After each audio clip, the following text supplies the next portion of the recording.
개인은 물론이고 교회는 하나님의 복, 또 하나님의 생명을 세상을 향해서 이렇게 흘려보내는 곳이 되어야 됩니다. 그리고 믿음의 사람도 마찬가지로 나 혼자만 잘 되고 나 혼자만 복 받는 이런 삶을 사는 것보다는 내가 하나님 앞에 받은 은혜를 나누고 또 하나님께서 우리에게 주신 그 큰 사랑이 얼마나 놀라운 건지를 이렇게 보여주고 또 체험하게 만들어주는 삶을 사는 것이 우리 그리스도인들의 삶입니다. 그러니까 여러분, 그리스도인들은 나 혼자 잘 되라고 그리스도인 삼아주신 것이 아니에요. 지난번에도 그 박종호 장로님이 그런 얘기를 하셨는데, 배워서 남주자, 그렇게 얘기하셨는데, 저는 한 가지 더 거기서 생각하기를, 우리가 복받아 남에게도 복주자, 이런 생각을 가지고 살아가는 사람들이 우리 그리스도인들입니다. 근데 그런 사람의 모습의 전형적인 모델이 누구냐면 아브라함입니다. 이 아브라함이 자기가 받은 복을 자기 받은 복으로만 그치는 것이 아니라 세상을 향해서 그 복을 흘려 보내주는 사람으로 살았던 사람이 아브라함입니다. 자, 오늘 말씀해 보니까 이 소돔과 고모라라고 하는 이 팔레스타인 지역에 조그만한 이 폴리스 국가들이 많이 있었어요. 근데 그 폴리스 국가들이 많이 있었는데 이들끼리 세력 다툼이 늘 있었는데, 동방 쪽으로 연합군과 서방 쪽의 연합군이 전쟁을 하다가 이 동방 쪽의 연합군들이 조카 롯을 붙잡아 갔습니다. 이 조카 롯은 여러분 아시는 것처럼 아브라함은 이 조카 롯이 혼자 됐을 때부터 쭉 데리고 다니면서 자기 형제처럼 아들처럼 키운 친구인데, 이 롯이 붙잡혀 갔다라는 이야기를 듣고 자기가 자기가 데리고 있던 사병 318명을 데리고 조카 롯을 구하러 갔다, 이 얘기가 지금 나옵니다. 그래서 이 318명의 사병을 데리고 가서 이제 롯을 구해 온다라는 이야기인데, 우리가 생각할 때 아무리 작은 폴리스의 왕이라고 할지라도 이 사람들이 연합군인데 318명을 데리고 가서 구해가지고 온다는 게 가능할까라고 하는 생각이 하나 들고, 또 하나는 조카 롯이 버릇이 있는 친구가 아니라 좀 약간 버릇이 없다고 할까? 여기 오늘 본문에 보면 버릇 없고 무례한 사람이 두 사람이 등장하는데 그 중에 한 사람이 조카 롯이에요. 이 친구가 무례하다라고 하는 결정적인 증거는 소돔과 고모라로 이 땅을 나눌 때에 숙부가 삼촌이, 야, 네 보기에 네 목동들하고 우리 목동들하고 싸우는데 이제는 그만 싸워야 되겠다. 우리 나눠서 가자. 너 집이 있는데 넌 어디로 갈래? 어디로 갈래? 어디로 갈래? 그랬으면, 아예 삼촌, 제가 아무래도 저쪽 땅 좀 좋지 않은 곳, 그것으로 가야 되겠습니다. 좋지 않은 곳이라고 하는 말을 하지 않아도 자기가 좀 척박하고 좀 젊으니까 더 땅을 개간할 수 있는 곳으로 가야 되는 게 맞죠. 그런데 자기가 볼 때, 에덴같이 물이 넉넉하고 물된 동산 같은 그런 소돔과 고모라를 지가 가겠다고 삼촌을 제껴두고, 삼촌이 제안한 안을 탁 제껴두고 자기가 가는 걸 보면, 이 녀석 아주 그냥 사가지가 바가지구나, 이런 생각이 드는 친구가 롯입니다.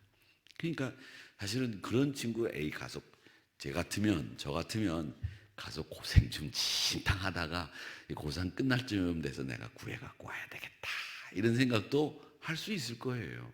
그런데 아브라함은 그렇지 않았죠. 바로 즉시 이 318명의 군사를 데리고 가서 이 롯을 구해가지고 온다라고 되어 있고요. 또 여기 말씀에 보면 아브라함이 롯을 구하기 위해서 어디까지 갔느냐라고 하면 말이죠, 이 잡으러 갔는데 14절 하반절에 보면 여기 이렇게 돼 있어요. 어디까지 갔느냐 하면 단까지 쫓아가서라는 말이 여기 14절에 기록이 되어 있습니다. 이 14절에 단까지 쫓아가서라고 하는 이 말씀은 상당히 의미 있는 말씀입니다. 왜 의미 있는 말씀인고 하면, 이 단은 이스라엘 백성들의 영토를 가리킬 때 가장 북쪽을 가리키는 말이 단이에요. 단. 그리고 이 이스라엘 영토의 제일 남쪽은 부엘세바라고 하는 곳입니다. 제가 몇 차례 말씀을 드린 적이 있는데, 그래서 이스라엘 영토를 관용적으로 표현할 때는 부엘세바에서 단까지, 단에서 부엘세바까지, 이걸 이스라엘이 하나님께로부터 약속의 땅으로 받은 영토를 표현하는 말이에요. 그러니까 이 단까지 쫓아갔다라는 말은 아직까지 이스라엘에게 여기가 너희들에게 약속한 땅이다라는 말이 주어지지 않았을 때예요. 그런데 아브라함은 지금 자기가 롯을 쫓으러 갔다가 하나님이 이스라엘 백성들에게 약속하신 땅까지 가본 거예요. 그러니까 이 말은 뭐냐면 벌써 암시적으로 하나님이 이스라엘 백성들에게 주리라고 한 땅을 아브라함이 벌써 갔다 왔다라는 이야기고요. 예전에 여러분 이 말씀을 보면 항상 저는 이게 생각이 나요. 예전에 땅을 막 불화할 때, 미국 같은 데선 땅이 클 때는 어떻게 너 땅을 불화하느냐면 네가 해질 때까지 갔다 오는 그곳까지 네 땅이다 이렇게 했던 것과 똑같아요.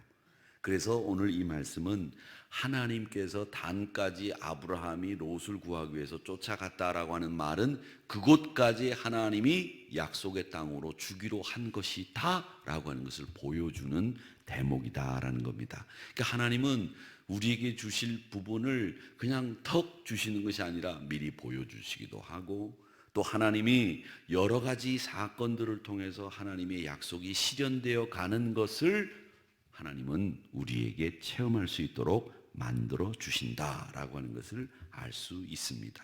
자, 그 다음에 또 하나 제가 의심이 나는, 궁금한 게, 318명을 가지고 어떻게 동방연합군을 무찌를 수 있을까, 이런 생각을 할 수 있었는데, 오늘 여기 말씀에 보면 뭐라고 되어 있는가 하면 이렇게 되어 있습니다. 밤에 가신들이 나뉘어 밤에 그들을 쳐 부수고 다메섹 왼편 호바까지 쫓아가, 이렇게 되어 있습니다. 이 다메섹은 여러분 지금 시리아 땅이니까 꽤 높이 더 올라갔다는 것을 알 수 있죠.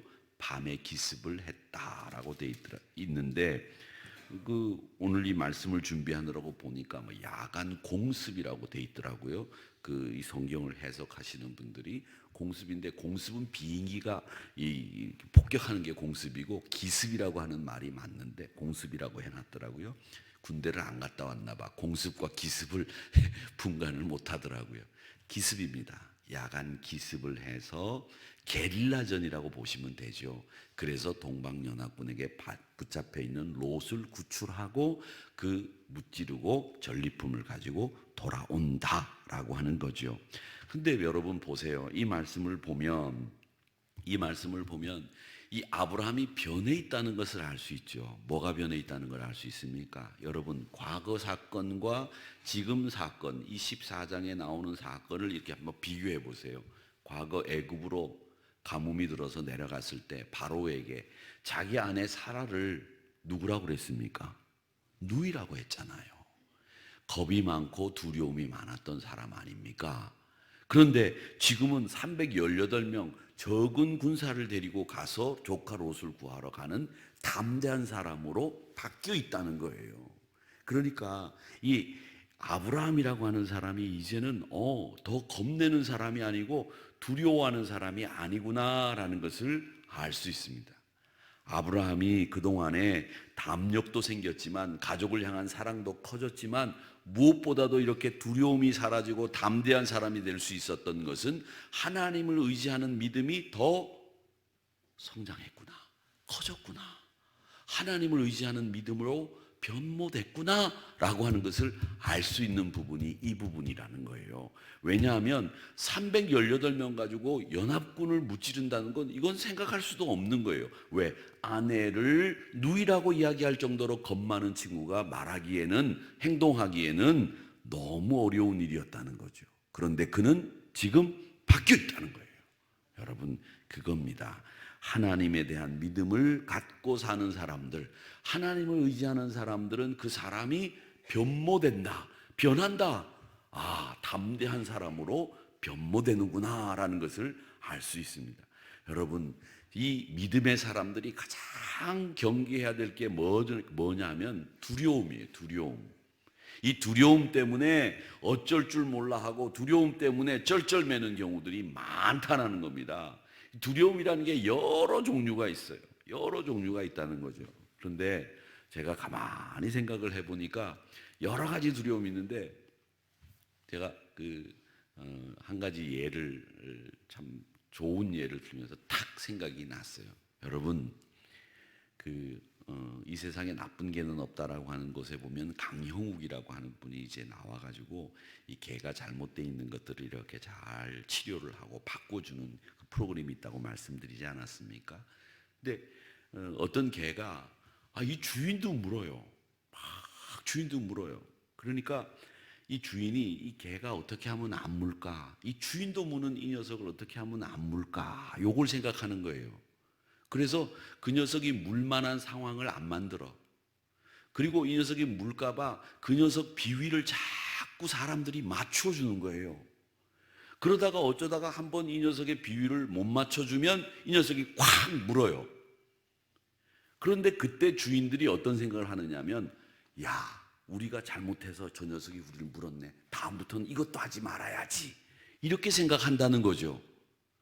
그런데 이 강용욱 씨는 뭐라고 그러냐면, 아니 주인이 그 개가 무는 게 잘못됐는데 그 무는 걸 잘못된 걸 고칠 생각은 안 하고 그 녀석 비위를 자꾸 맞춰주다가 그 녀석이 콱 물면 아이고 저로 물게 내가 잘못했네 이렇게 생각한다는 거죠. 그런데 여러분, 이런 일들이 우리가 사는 삶 속에서도 많이 일어나요. 그 사람의 행동이 잘못되어 있는데 그걸 고쳐야 되는데 그 행동을 못 고치니까 그걸 그냥 내버려 두고 우리가 거기에 자꾸 비위를 맞춰. 그러다가 비위를 맞추다가 우리가 잘못 비위를 맞춰가지고 그 사람이 우리를 콱 물어. 그러면 우리가 잘못했네. 우리가 다음부터는 그런 일 하지 말아야지. 이렇게 생각한다는 거죠. 여러분, 어떤 게 나쁜 겁니까? 비위를 맞추지 못한 게 나쁜 겁니까? 문 게 나쁜 겁니까? 문 게 나쁜 거예요. 그 본질을 알아야 된다는 거죠. 근데 우리가 그걸 잘 모르고 무엇이 나쁜 것인지 무엇이 좋은 것인지 이게 분별이 안 되는 거예요. 분별하는 것처럼 우리가 생각하지만 아니라는 거예요. 그래서 제가 거기서 깨달았어요. 야, 우리가 정말 뭐가 좋고 뭐가 나쁜 건지를 이 분별하지 못하고 살고 있구나.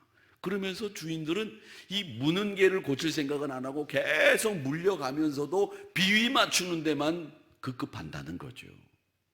물론 서로 좋은 게 좋은 거겠지만 여러분, 그것 한번 우리가 생각해 볼 필요가 있는 부분이 아니었겠는가라는 생각을 하면서 제가 여러 가지 생각을 해봤습니다.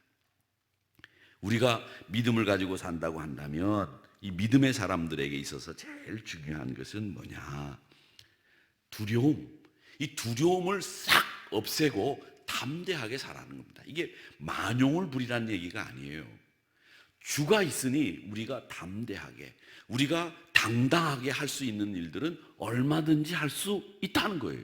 그런데 우리는 세상을 향해서도 두려움을 가지고 있고 또 사람에 대해서도 두려움을 가지고 있는데 정작 두려움을 가져야 될 하나님 앞에서는 두려움을 안 가지고 있거든요. 여기에 문제가 있는 겁니다. 우리가 가져야 될 두려움은 오직 한 군데입니다.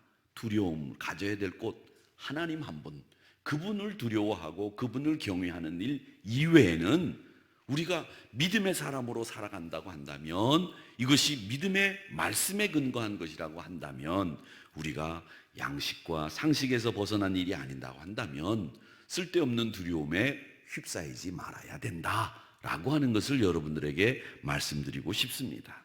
자, 이렇게 두려움이 없는 사람으로 아브라함이 변모됐다라고 하는 것이죠. 자, 그런 다음에 이제 승리를 했어요. 야간 기습을 통해 가지고 롯도 찾고 전리품도 뺏고 부녀들도 다 데리고 이제 옵니다. 의기양양하게 돌아오는데 여기에 사회골짜기라고 하는 곳까지 누가 마중을 나옵니다. 배웅이 아니라 마중을 나옵니다. 누구냐면 소돔 왕과 멜기세덱. 이 살렘 왕 멜기세덱이라는 사람이 마중을 나옵니다. 근데 여기 소돔 왕의 이름이 거명이 되지 않았는데, 거명이 되지 않은 이유는 아마 소돔 왕이 여기서는 좋은 사람이 아니라 나쁜 사람으로 등장하기 때문에 그 이름이 등장하지 않습니다. 자, 그리고 이 살렘 왕 멜기세덱이라고 하는 사람이 사회골짜기로 나오는데 아마 예루살렘 남쪽일 거예요. 아브라함은 지극히 높으신 하나님을 찬양하고 자기에게 복을 빌어주는 제사장 멜기세덱에게 11조로 화답을 합니다. 근데 여기 지극히 높으신 하나님이라고 하는 말은 이 당시에 하나님을 찬양할 때 쓰는 말이었어요. 그렇게 생각을 하시면 되겠습니다. 그렇게 찬양을 한 아브라함이 멜기세덱에게 11조를 드렸다라고 했는데, 이 11조를 드렸다라고 하는 것을 가지고 11조 헌금을 해야 된다 이렇게 해석하면 안 돼요. 11조 헌금은 물론 해야 되겠지만 이 11조를 했다라고 하는 것이 도대체 무슨 의미냐라고 하는 것을 알아야 됩니다. 여러분, 11조를 왜 드리십니까? 말라기 3장에 있는 말씀처럼 야, 나를 시험해봐라. 성경에 있는 여러 가지 말씀 중에 하나님을 시험해보라고 하신 말씀은 오직 하나, 11조다.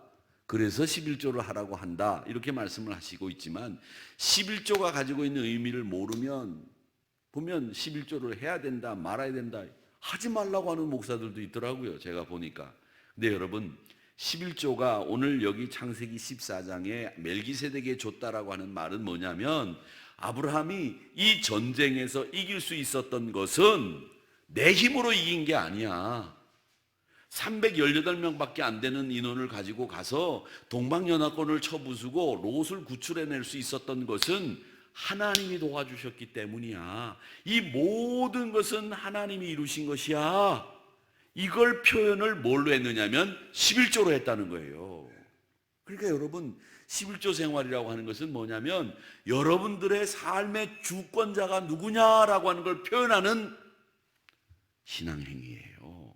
그러니까 그건 하나님 앞에 내가 이 모든 것이 하나님께로부터 왔습니다, 이걸 고백하는 신앙인들의 신앙행동, 그게 11조라는 거죠. 그걸 오늘 여기서 보여주는 겁니다.